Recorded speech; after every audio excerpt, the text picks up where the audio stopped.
Welcome to this special episode of the Point of No Return True Crime Podcast. I'm Amanda Washington, one of your co-hosts, and we have been covering the Diddy trial for about the last month now. So today's episode is covering week 5 of the Diddy trial, and what you're going to hear is a compilation of my TikTok recaps of this past week, which is going to take you down a journey of several witnesses, but the main witness that you're going to hear from this week is somebody by the name of Jane. Jane is Diddy's ex-girlfriend from the time of about 2021 up until 2024, damn near until the time that he got arrested. And so Jane is going to tell us a lot about the dynamics of their relationship, some abuse that she said that she suffered, as well as some other pretty freaky things, including freak-offs or what their version of freak-offs looked like, as well as some parallels that their relationship saw, like Diddy's and Cassie's. Another crazy thing that we saw this week was some things from federal agents. So what we'll see is federal agents that raided his house in LA. They found drugs, guns, also hundreds of bottles of baby oil as well as lubricant. And by hundreds, I mean damn near 800 to 900 bottles of lubricant in his home and in his garage. Then they also are potentially getting rid of a juror. Are they getting rid of this juror because the juror is black? I'm not sure. We'll see. That's what the defense is saying. So we'll see.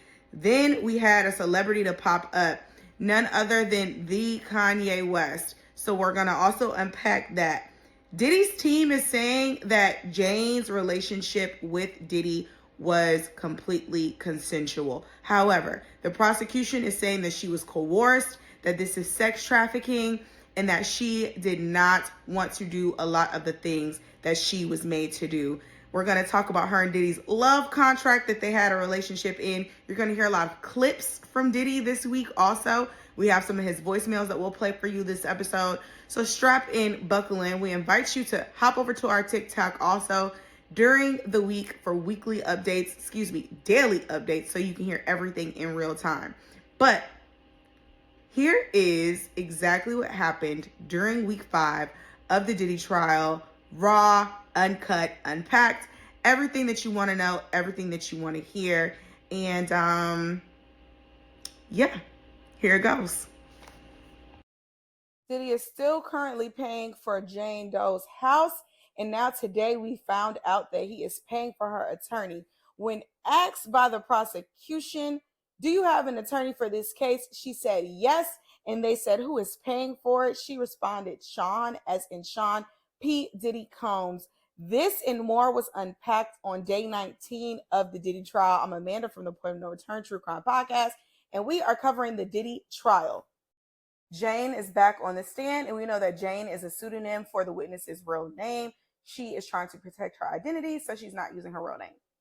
Okay, so today will be in 2 parts because there's a lot to unpack. So let's jump in.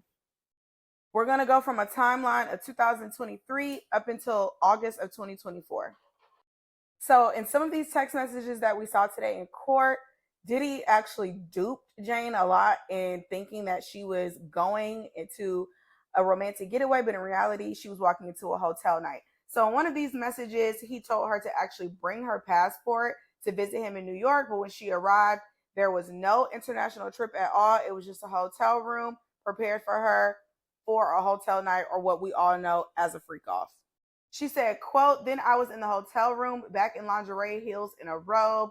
I felt like I had to perform. But this is when their relationship began to fizzle out. She also testified that she texted him in 2023 saying, it's been 3 years of me having to F strangers. In another text exchange, Diddy would ask her if her child is at home because he said he wants to come over to our home, indicating that the house belongs to the both of them. She just had declined a freak off, so she was trying to avoid him. However, he texts her and says, can I please come over? That's my house too. I'm coming over. Are you going to let me in or not? He then proceeded to text her 6 more times after that. Also doing more manipulative things like getting his doctor to text her things like, oh, Diddy's going up for knee surgery and here are the notes. So last week we talked about how Jane suggested to Diddy that he go sober because she said he was taking too many drugs, and he said, hey, let's have a sobriety party. And he duped her again, and the party ended up turning into another hotel night. Well, after this, she said he left town and went back to Miami and she felt like she was owed something. So she said that she voice memoed him and that she was angry. And then he voice memoed her back saying that she needed to leave him alone. She wanted to be compensated, and he said he was single. He didn't have to listen to her. After this, they actually ended up on FaceTime. While on the phone, he said since the parties were so traumatic, he would pay 3 months of her rent. So the two are still arguing, and she tells him this: I'm not Gina or Cassie. And we know that Gina and Cassie are both two of his exes. So after they hung up, they're still arguing, and she texts him again. You agreed to match my 2-year investment in this toxic ass relationship. I guess she's attributing this to the love contract. She says, match the 2 years, like you said, and we're leaving each other alone. Don't call me, don't text me, I'm dead to you. He responded back and said, crazy. She also testified at the sobriety party that she got a UTI and a yeast infection. In another string of text messages from October 2023, they had a conversation about consent. And so this conversation, Diddy said, if anybody were to watch these tapes, they would have thought that you were having the best time. It looked like you were consenting. So the prosecution asked her, well, did you consent to freak offs? Her response was, I'm still trying to figure that out. So soon after this, she went to go see him again. And she said this was the first time that she felt like they actually had a good understanding. So she said, I felt that he had really absorbed for the first time what I was saying. I felt that he understood me in this moment. They spent some time together over the next few days at the end of October. And this was leading up to Diddy's birthday in 2023, which is November 4th. But she said the closer it got to his birthday, she decided to leave. She said, with birthday celebrations, I just felt like they would be put on me as far as him wanting to party. However, here's a photo from that birthday party. She said Diddy didn't call her to party for his birthday. We can clearly see why. Why? Because if y'all remember that birthday party, that birthday was star-studded up. That's Young Miami. That's Diddy. She gifted him a chain that night. Anyhow, Mary J. Blige was there. Jay-Z was earlier there in the night. It was a lot of people there. Jane was not invited to that birthday party. So I don't even think she had to worry about needing to be there for a hotel night. He wasn't calling her. Anyhow, she did say that she bought him a mobile television screen that they could use for their movie nights, which last week we learned was when they watched back hotel nights in order to kind of see what their action was. And she thought that that was going to replace the entertainers. I don't know why she thought that. In all honesty, he was too eager. So also by November of 2023, what else happened? Cassie's lawsuit was filed against Diddy. Jane testified that when she saw Cassie's lawsuit, she almost fainted. Here's a quote. I almost fainted. In fact, I think I did. 3 specific pages were a harrowing resemblance to what I had experienced. It was a nightmare. I can't believe I'm reading my own story. It was my exact experience in anguish, is what she testified in court today. So unbeknownst to Jane, the first phone call after the lawsuit was filed between Diddy and Jane was recorded by Diddy. Here are some quotes. He said, I can't be talking on the phone. Then he said, let's get through this together. We did all of our shit mutually together. So he wanted her to be on the same page. Like, listen, baby, the shit that we did ain't the other shit. He's also heard during this audio interrupting Jane a lot, seeming like as soon as maybe she's trying to get out some conversations about hotel nights or things like that, that he's cutting the conversation short. So he's not getting that part on the audio. Diddy also told her on the call, I just needed to tell you that I needed your friendship. And then he tells her, you don't got to worry about anything else. So she says she took that as, oh, I'm good. As long as he pays my rent, then I can just be quiet and we're good to go. She took that as them two having a mutual understanding. By December of 2023, she's still processing, and she sends him a voice memo that says, I became the side chick and sex worker in my own relationship.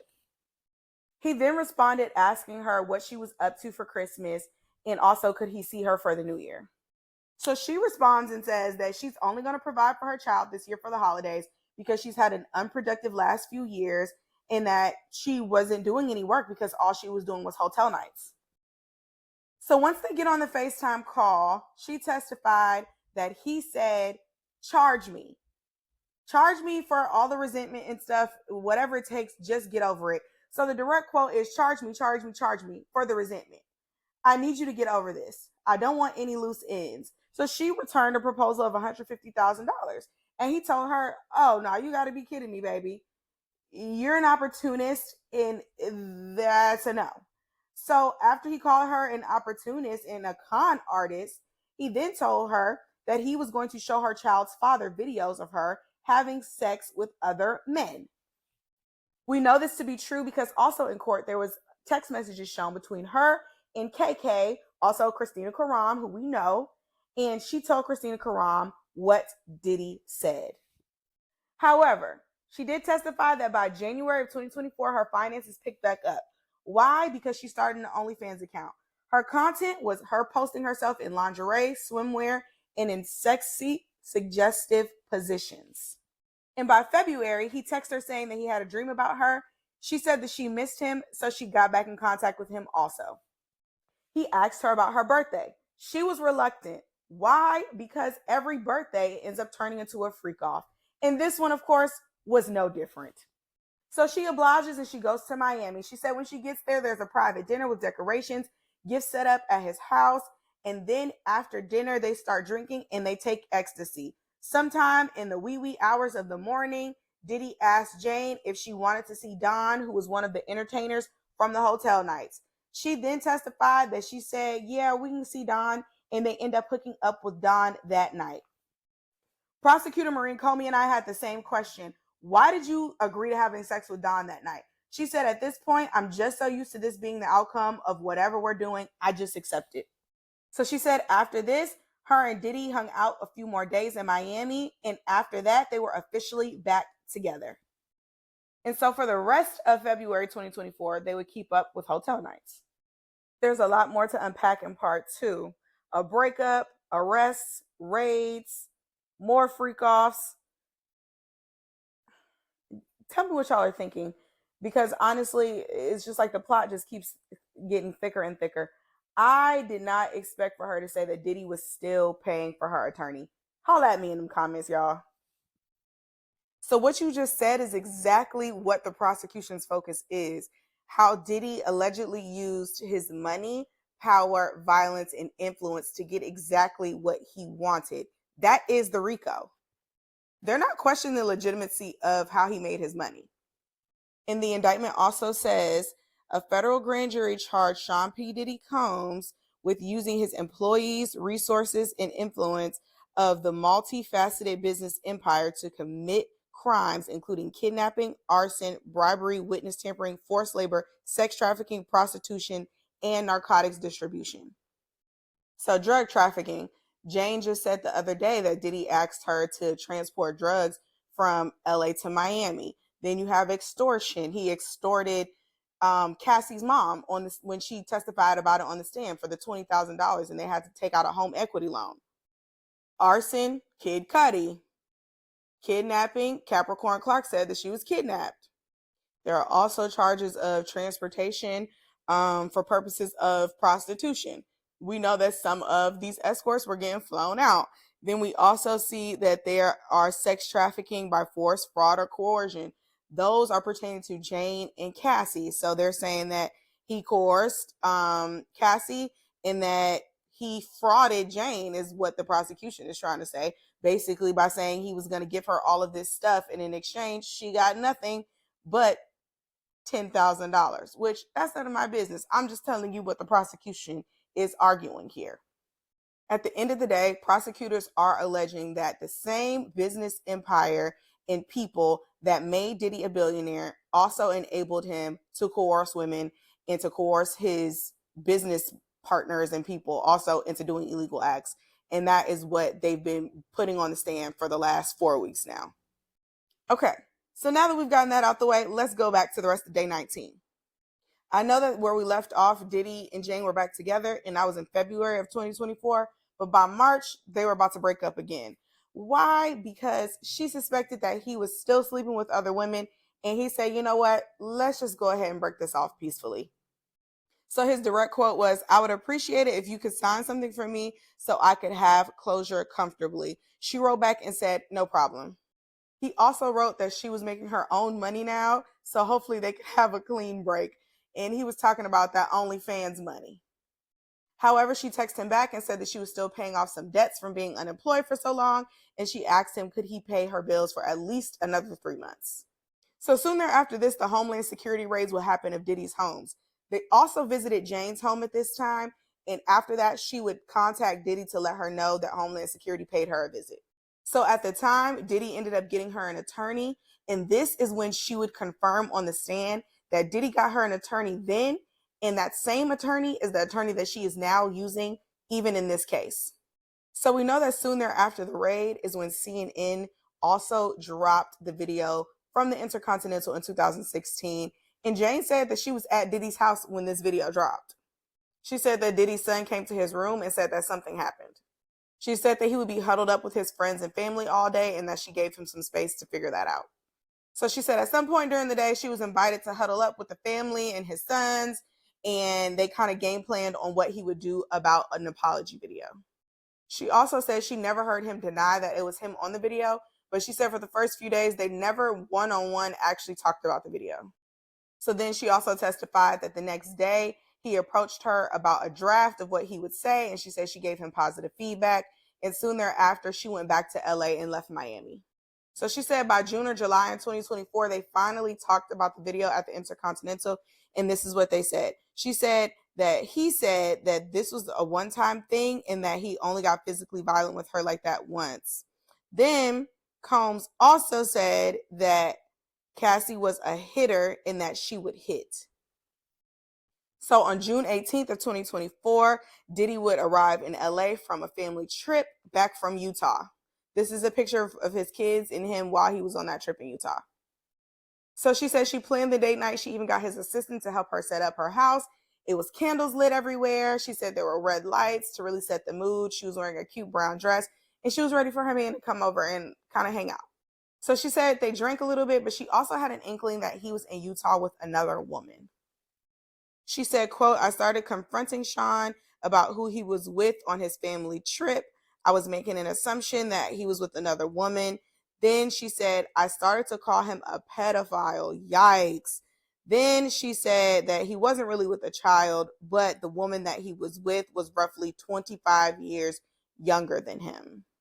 So she said at one point he bent over to tie his shoe, and she actually pushed his head into a marble counter. She didn't see any marks or injuries on his head, but she said she started throwing candles and stuff all around the house, and she just started basically beating him up, saying that she hated him.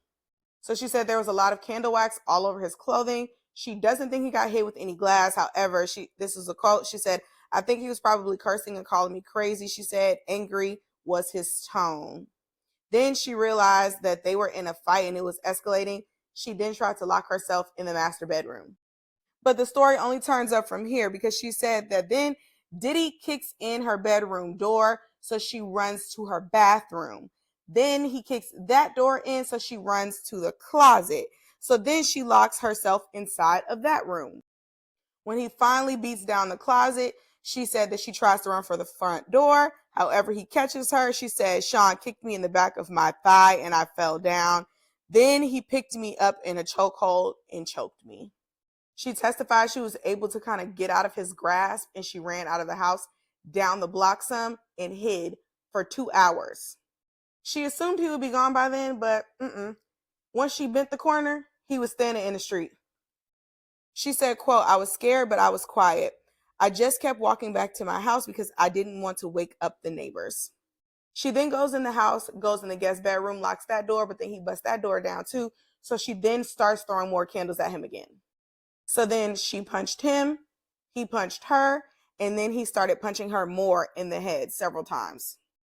By this time, they make it outside. They're still fighting. She says she's curled up in a ball. He's kicking and punching her, and then eventually he grabs her by her hair and drags her back inside. She then goes back to the master bedroom, gets Diddy's phone, and calls the woman that she believes he was on the trip with. However, Jane said the woman started insulting her while she was on speakerphone. And if it could get any worse, Diddy then starts holding her down and makes her listen to the woman insulting her. Jane then testified that Diddy called his assistant to tell Jane that there was no girl on the trip. Jane said that Diddy was standing over her as she was kind of cowered in the corner of the room. So then he tells her, we're not going to end the night like this. I'm inviting Antoine over. Who was Antoine? Somebody for a freak off. So he tells her to cover up her injuries and get ready for the night. So he forces her also to take ecstasy, and she performs in the freak off that night. The next day, he gets his assistant to deliver $10,000 to $12,000 in cash in a paper bag to her house for all of the damage done to her house. She ended up seeing him a few days later. She said, I just missed him so bad. She said they started messaging each other about how awful they both felt about the incident. However, now Diddy was flipping the script on her and said that she was a cheater. So by late June, she found out that he went to Wyoming and he was there with a woman. So courtesy of TMZ, this is the woman that he was with in Wyoming in June of 2024. And she said she was absolutely furious. Here's a quote. We had just endured that kind of night, and in the midst of all that controversy and everything, he was still able to plan another beautiful vacation. So after all of this, he's still not taking that lady on vacation. So after this, she says she broke up with him and she blocked all of his numbers, including his chief of staff and security. But by July, they were back in contact because Diddy's mom was hospitalized and she wanted to check on him. So by July of 2024, she was back in Miami. August of 2024, here's a quote. She said, when we were together, we were just in our same routine, having sex and everything. And then he says we should invite Don. Y'all know who Don is, their favorite entertainer. And the last hotel night that she would have with him would be in August of 2024. She planned on having another one with him in New York of 2024, but he got arrested. She also confirmed that she has not filed any civil lawsuits against Diddy, and she doesn't plan to. So for a final question, Prosecutor Maureen Comey asked this. She said, how do you feel about Combs today? Jane responded and said, I just pray for his continued healing. I pray for peace for him. So that was the end of day 19. Tell me what y'all think. I told y'all it was locked and loaded in here today. It was so much to unpack. Tell me what y'all think about the RICO charges, everything. Holla at me. Day 20. I can't. Diddy's ex-girlfriend using the pseudonym Jane would bring up Michael Jordan, Kobe Bryant, and Shaquille O'Neal today during her testimony. No, they weren't directly involved in freak-offs at all, but their names would be used during freak-offs. Their names were used in something that Diddy called a trifecta. The trifecta was Diddy, Jane, and a male escort named Paul. In this group, Jane is Kobe, Diddy is Michael Jordan, and Paul is Shaquille O'Neal. They didn't go into much further detail, but we know by now that Diddy comes up with a lot of creative names for these sex parties as well as the partners. Jane says she started to look up what his obsession was during these freak-offs or what his kink was. And at first she thought it was voyeurism, but the more research she did, it was actually called a cuck. She goes on to quote say, a cuck derives pleasure, seeing his woman derive pleasure from the other man. And so this word is just short for cuckold, which we've seen online before. And that is when a man watches his wife who is unfaithful. Then she also explains cucks could also have bi-curiosity, that they are too ashamed to experience themselves. So they use the woman to venture out in this curiosity without actually doing it themselves. They said they also read some really lewd text messages today from Jane, and this was an exchange to show exactly how into Diddy she was at the time, with messages indicating, I want to sit on your... Then also there was another message with water drop emojis, and y'all already know what that means. If I gotta explain it, then you don't need to be watching this. Although they were very sexual, she did say that their relationship at one point in time was very loving, it was very nurturing, and she used to love how they would be after hotel nights. She even said this, quote, yes, he was my baby. She would give him foot massages. She said she would feed him. She would bathe him. So she would take care of Diddy, essentially. She said she would put on his favorite show, which was Dateline, and they would watch that and kind of chill out until he fell asleep. She testified that she would endure the freak off because after the freak off, they would then have a really good night together, making love or whatever that might mean. And why did y'all let me keep this picture up here all of this time? Let me show y'all the sketch of the day. She also said she used to go through his phone, so she believed that she was the only woman that actually did hotel nights with him at that point in time. She also said that their sexual exchanges always normally involved some type of role play. And she said some of Diddy's favorite role play was a cheating fantasy. So they would get an entertainer, and this is what would happen. She said, quote, Sean left town and I'm home alone with me and whomever, and I'm sneaking in this entertainer, and it's just me and the entertainer, fantasy talking about Sean is on the plane, and I couldn't wait to get this entertainer all alone, so on and so forth. She was also asked about breakups, testifying that she would go back to Diddy on her own. So during this day, we saw a lighter side to their relationship also. She also testified that he was very motivating and encouraging, and he helped her to become less shy and more confident. She said he would uplift me. She even confirmed that she wanted to come out with a dress and a swimwear line, and he invested $20,000 in her swimwear line. Also confirming he never asked for any proceeds or anything from this particular line. Diddy's defense attorney, Tenny Garagos, also asked Jane, would you assume? So Jane said that when she met Diddy in 2020, she was making money from influencing on Instagram, and then she was also getting about $4,700 a month from her child's father from child support.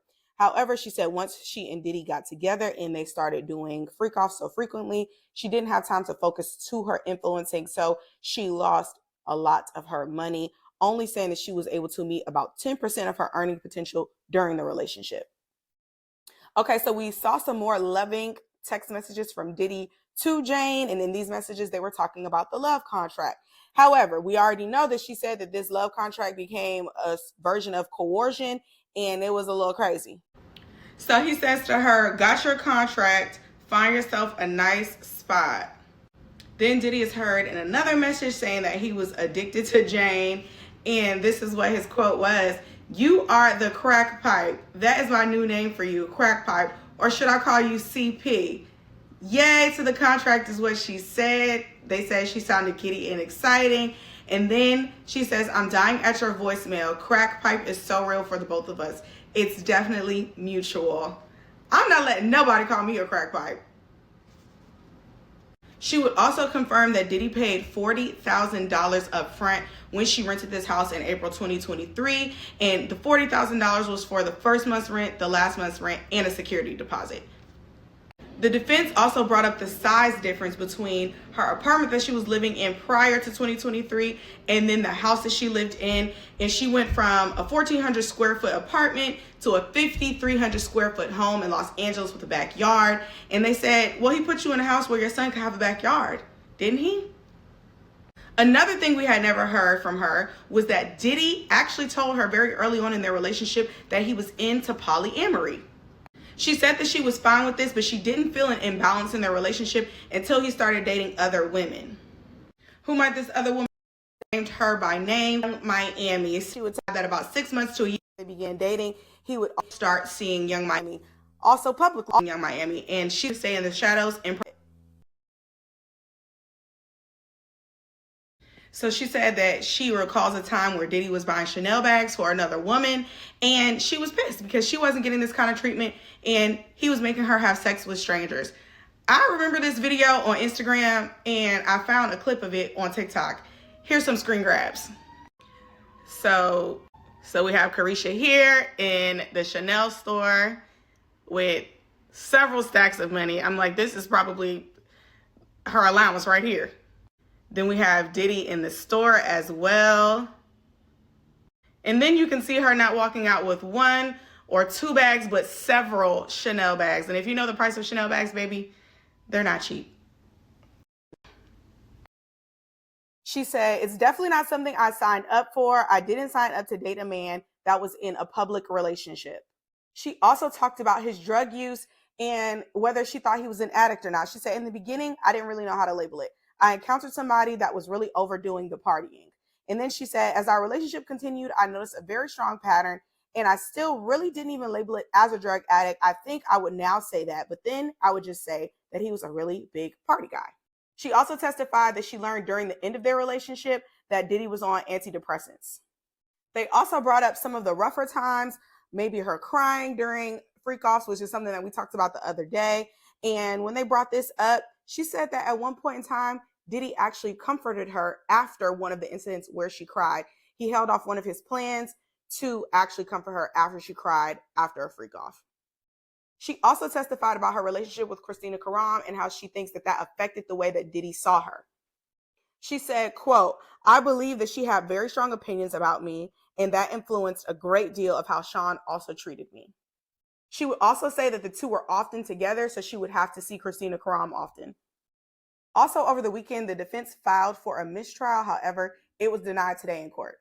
The defense filed this because they said that the prosecution had Brianna Bongola on the stand and she was basically lying and they should have known better. In layman's terms, in short terms, that's what happened. Examination will continue again, so we'll see what happens on day 21 of the Diddy trial.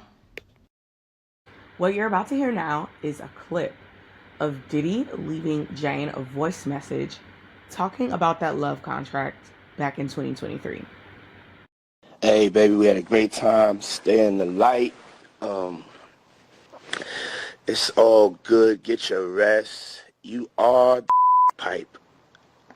That's my new name for you, pipe. Or should I call you CP? But, yeah, I want you to stay in the light. You know what I'm saying? We had a very, very good time together. Like, so much fun. So much fun. Now go rest up. Get in your bag. You know what I'm saying? Got your contract.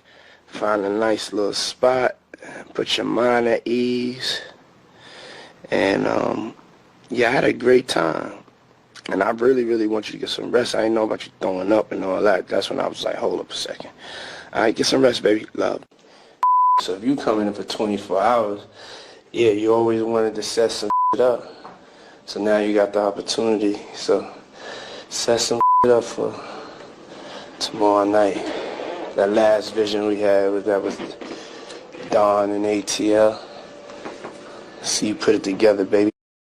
Jane would testify today that she would buy matching shorts for Diddy and the male escorts during hotel nights. During cross-examination, she would also say that she would go to the gas station to buy rhino pills.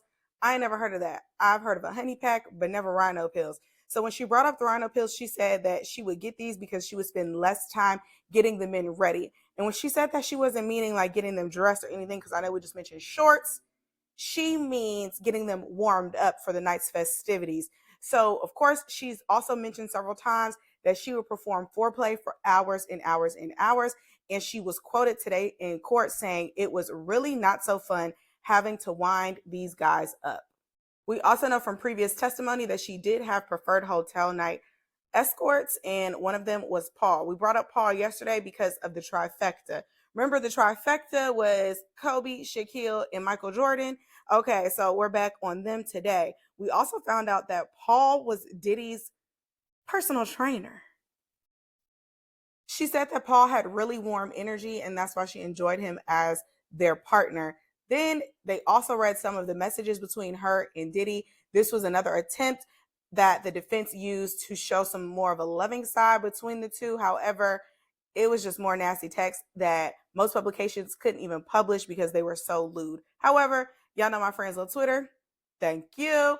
They went ahead and told us what they said. So I even have to censor myself, or TikTok gonna kick me off of here. So here's some of the stuff that they said in these messages. Diddy talked about stroking himself, also inquiring about freak-offs for later on.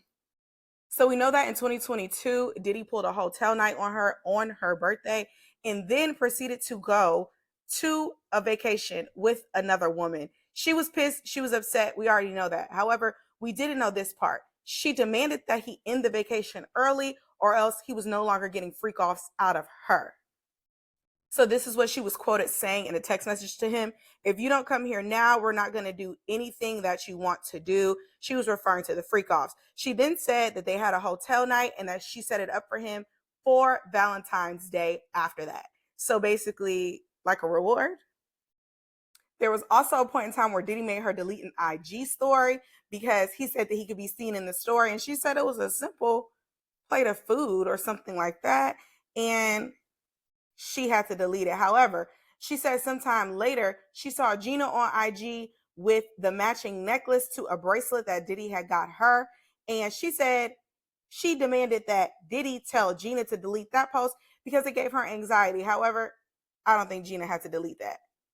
She would also testify that for another birthday, Diddy spent about $15,000 for her and her friends to have a girls' night dinner. She said that she invited about a dozen friends and they had a private room in LA at a restaurant. She got a new outfit. However, she said she didn't have that great of a time for the birthday. It was just an okay time. She also testified that she was tired of being taken to Nobu. So she asked Diddy to take her to other restaurants outside of Nobu. Why? Because she said that it was too convenient, basically. So she said dining at Nobu wasn't that glamorous. She then said it was convenient for Diddy because Nobu was attached to the hotel where they would have freak offs. She said, quote, I really wanted to get out of the hotel. I'm asking if he could please romance me out of the hotel rooms. They also brought up the love contract again, which we know is their verbal contract between the two, where Diddy gave her $10,000 every single month. And that is what she paid her rent with at her house in LA. So in another text message, she wrote him, the fact that you are the reason for my child's joy is a feeling inside of me I can't explain. She also said, I love you so much as a friend, my lover, my boyfriend, even though you don't like that word. Crazy word. Then she said, I love making you happy. No one can ever compare to you. There was another message where she also wrote that she loved him unconditionally. And that was a message that she wrote to him in 2022 after a freak off. So she should be done, they're hoping, sometime tomorrow. And the prosecution is saying that they're supposed to rest sometime between Friday and next Tuesday or Wednesday. So hopefully the prosecution will be done soon and we'll hear more from the defense. But today was a really short day in court. Also tomorrow there should be some new tea because they're talking about dismissing juror number 6. And allegedly juror number 6 is black. They're not saying why they want to dismiss juror number 6 just yet, but there's more tea there to come out. So once I find out some of what's going on, I'll let y'all know. But until tomorrow, they say it takes 21 days to build a habit. And y'all, we've been going at this for 21 days. I cannot believe it. Tired, sleepy, no matter what. I got y'all. We locked in until they call the verdict. We here with it. So I'll see y'all tomorrow. Wild King nights, freak offs, hotel nights, whatever you want to call them, we know these are Diddy's wild, drug-fueled sex parties that he used to have with Jane.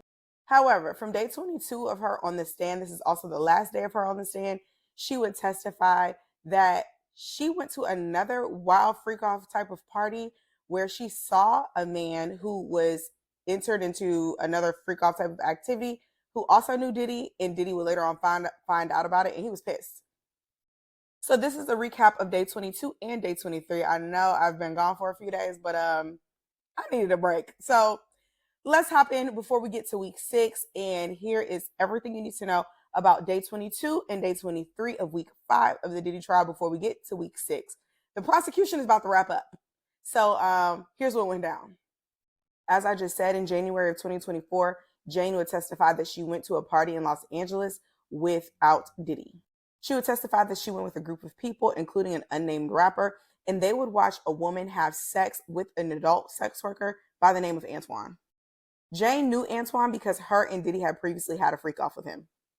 She also said that this rapper was an icon and somebody who was very close to Diddy. Because the judge said this had nothing to do with the sex trafficking charges, they didn't disclose who the rapper is. And y'all, I don't know who it is. Do y'all know who it is? She said that the rapper and his partner would ask her if they knew anybody else who was in that type of lifestyle. Because of this, she ended up getting in contact with another adult sex worker that she knew in order to set something up. She also testified that after Cassie's lawsuit, she saw positive growth in her and Diddy's relationship and that he was actually a lot kinder. But she did say that it was a lot for her to wrap her head around after reading the lawsuit as well as seeing the video later on.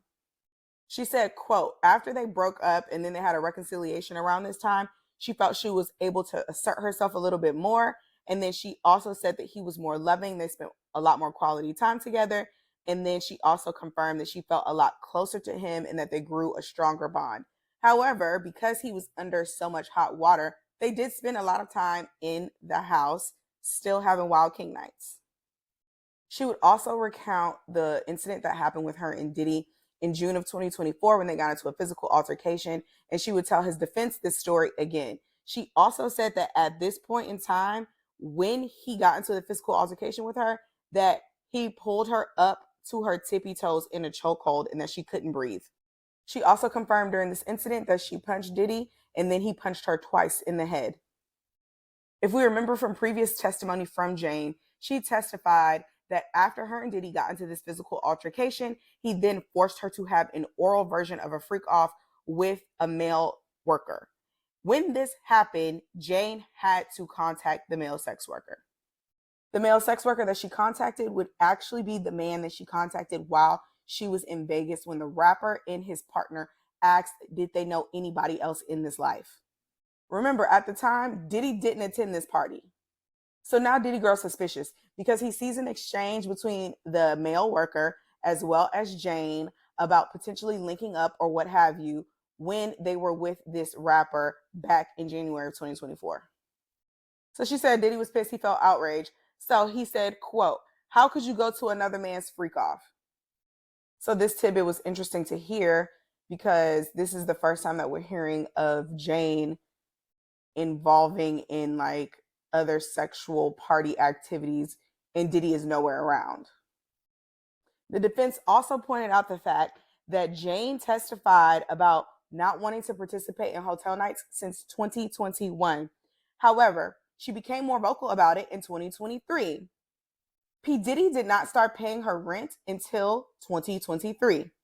They also made mention in connection that she connected her rent in a lot of times to hotel nights.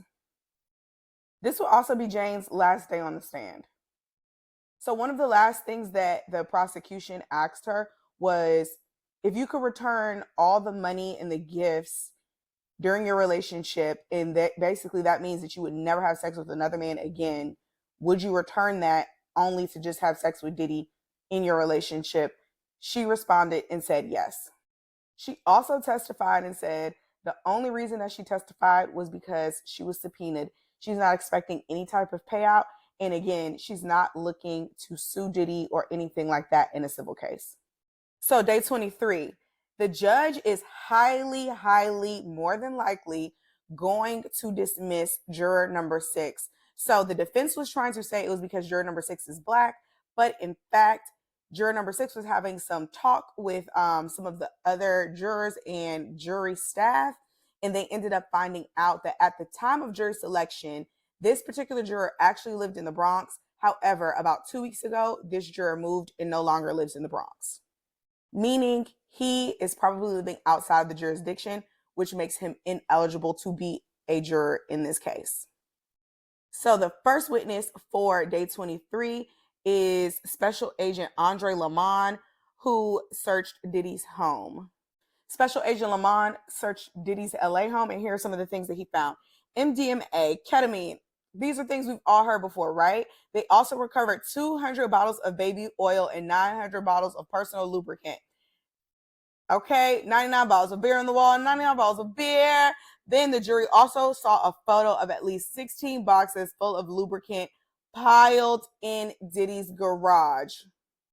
Another thing that they saw in Diddy's security room, firearms. So they saw 6 firearms, magazines, ammunition, all kinds of things. Then they would also notice that the serial numbers on one of the rifles appeared to be sawed or scratched off. Then there was a celebrity guest in court on Friday, none other than Kanye West would show up. He wouldn't make it into the actual courtroom. He would be directed to the overflow room. And after about 40 minutes, they said that he left. So he never got into the room. But when asked, was he there to support Diddy? He would nod his head saying, yes, he was there to support Diddy. The next witness on the stand was Jonathan Perez, who was Diddy's personal assistant from 2021 up until 2024 and very close to his arrest in September of 2024. And of course, in true Diddy fashion, this man was lowballed with his salary. He started out at $85K, ending his job at $100K. His shift was normally from 9 a.m. to 9 p.m., and then another personal assistant would work the night shift. He said that Diddy also had normally about 4 different personal assistants working for him at a time. So he used the term king nights, which was a time where he was going to a hotel to have a private time with a female. And by him, I mean Diddy. He said he only probably set up about 5 or so king nights because the people who set up the king nights were normally the people who worked in the evenings. So for these king nights, he said he would buy things like food, liquor, music, red lights, condoms, lubricant, sometimes honey. Here's a quote: honey enhances the man's libido. And I don't know if you guys remember this or not, but when Diddy got arrested in New York, one of the things that they found in his possession were honey packs. If y'all don't know this about me by now, I also used to be a teacher, so I love random little tidbits to tie things together. Jonathan also says sometimes he used to go to sex stores and purchase adult outfits as well as high heels, and he would pay for these items on the company card or with cash that he got from security. So these little tidbits are important because remember, they're trying to pin him by saying he used his company and his influence in order to deal with a lot of these sex trafficking things and to get these sex trafficking things done. So him carrying out his sex trafficking duties or illegal activities on a company card or using cash from Diddy's security is huge. So they're trying to establish that by doing this with that RICO. He also said the rooms would be a mess after the Wild King nights and he would have to clean them up. So his direct supervisor was Christina Karam, who we also know as KK. And here's a text message from the two. In some messages from 2023, KK wrote Jonathan and said, how was the cleanup going? He said that he slipped and fell twice, I guess because it was so slippery from the baby oil. He also testified about a time when him and Diddy's photographer found a video of Jane and another man. It was an explicit video on one of Diddy's iPads. Another thing to note is that Jonathan was testifying under an immunity agreement. And here is why. He testified in court that he got drugs, including Xanax, cocaine, and Molly from someone named Guido and baby girl for Diddy. He would pay for these drugs with cash that he either got from Diddy's personnel or Diddy's Gucci pouch, which we also saw when his assets were seized. And he had drugs in this pouch as well as money. And then he said he would get this from the top drawer. Jonathan also testified that he said Jane seemed like a willing participant in all of the Wild King nights, and she never seemed upset afterwards. The prosecution has 5 witnesses left, and then the defense is going. That was the end of week 5. Audio Jungle.